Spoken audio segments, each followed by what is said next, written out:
Most people like to think of religion as a force for peace, something that brings people together, gives them hope, teaches kindness. And yes, that's the image often presented.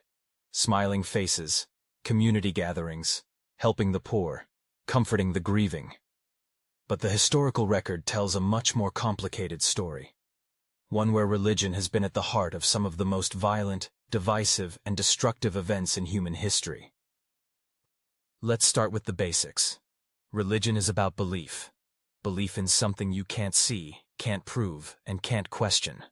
Once a belief becomes sacred, unquestionable, it gains a kind of immunity from criticism. And when enough people accept that, institutions form, power builds, and often, violence isn't far behind. One of the oldest recorded religious wars was between the Egyptian pharaoh Akhenaten, who tried to force monotheism, worship of one god, onto a society that had worshipped many.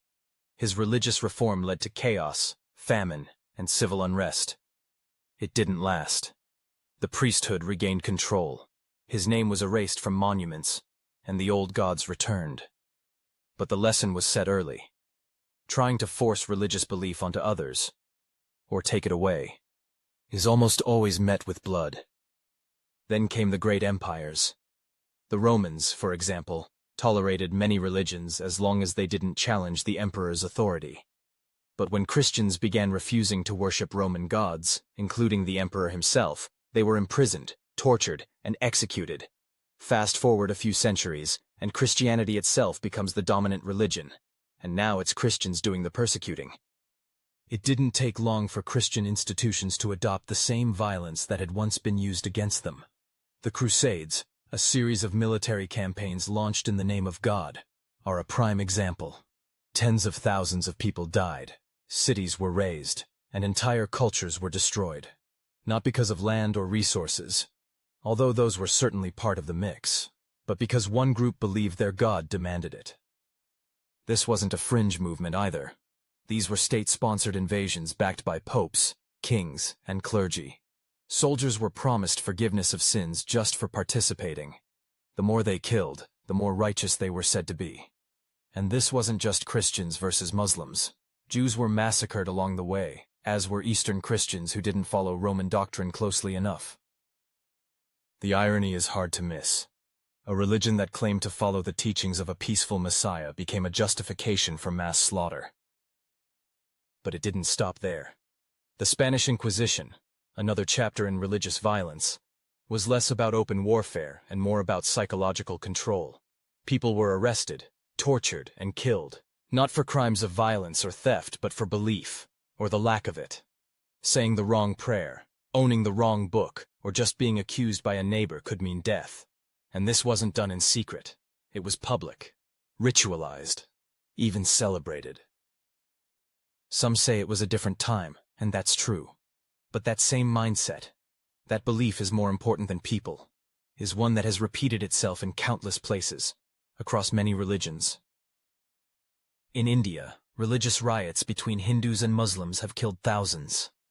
In Sri Lanka, Buddhist nationalism has led to violence against minority communities. In Myanmar, Rohingya Muslims were systematically driven out and slaughtered under a government that leaned heavily on Buddhist rhetoric.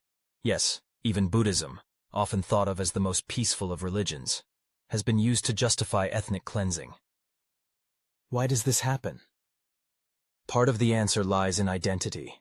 When religion becomes more than personal belief, when it turns into a marker of who belongs and who doesn't, it becomes a tool for division. Us versus them. Righteous versus heretic, chosen versus damned. And when that logic takes hold, violence becomes not just acceptable, but virtuous.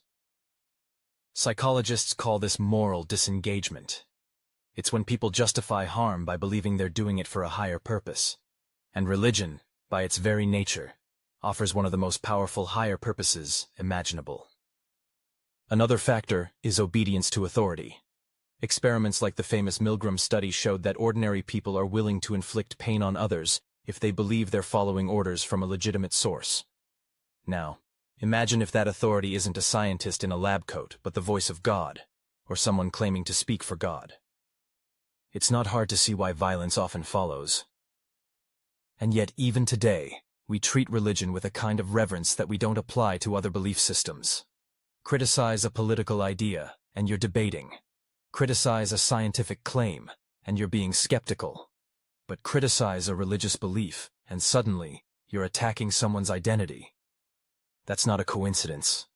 That's part of how religious institutions maintain their power, by placing their ideas beyond question. And when ideas can't be questioned, actions based on those ideas can't be held accountable. Take child abuse scandals in religious institutions. For decades, they were covered up, hidden, and denied. Not because the people involved didn't know it was wrong, but because protecting the institution, and the image of religious authority, was seen as more important than protecting actual children. Think about that. Over and over again, history shows us the same pattern. A belief system becomes institutionalized. It claims moral authority. It resists criticism. It uses that authority to justify control, sometimes through persuasion, often through force. And the victims are not just those from other religions, or from none, but believers themselves. The people who are told to obey, sacrifice, and never question. The ones taught that suffering is noble, that doubt is sinful, and that violence in the name of faith is somehow sacred. The question isn't whether religion has ever inspired acts of kindness. Of course it has. People can find inspiration anywhere, in poetry, in music, in friendship. But the real question is this: why has religion so often been used to excuse cruelty, silence dissent, and fuel war? And why does it still enjoy a kind of immunity from scrutiny that no other idea gets? Some defenders will say, but that wasn't real religion, or that was politics, not faith. But these are not two separate things. Religion and politics have always been intertwined, because religion has always been a source of legitimacy, a tool for rulers to justify their rule, to claim divine right, to unite people under a common banner, and exclude those who don't fit. In many societies, religion isn't just part of the culture. It is the culture. It shapes the laws, the education, even the definition of morality. And when that foundation is based on stories that can't be questioned, it leaves little room for progress. Because progress, real progress, requires questioning. It requires change. And change is exactly what rigid belief systems resist. Even today, around the world, people are killed for blasphemy. Not just by mobs, but by governments. Writers, cartoonists, activists, silenced because their words offended a belief. What kind of system needs to kill criticism to survive? And more importantly, why do we keep accepting it? The history of religious violence isn't just about ancient battles or medieval punishments. It's about how belief, when protected from criticism and merged with power, becomes dangerous. Not because belief itself is violent, but because once an idea is considered sacred, it stops being questioned. And when people stop questioning, people get hurt. We like to think we've evolved past that we live in a more enlightened time. But history has a way of repeating itself when we forget how we got here. And the cost of forgetting is always paid by those who refuse to believe what they're told, or simply don't belong. So when we look back on the history of religious violence, we're not just studying the past. We're looking at a mirror, at the human tendency to trade freedom for certainty, to confuse faith with truth, and to mistake power for virtue. And until we learn how to separate belief from authority, until we recognize that ideas, no matter how sacred, must always be open to question, the cycle will continue. Because the problem isn't that people believe in something. The problem is when they believe so completely that they forget to think.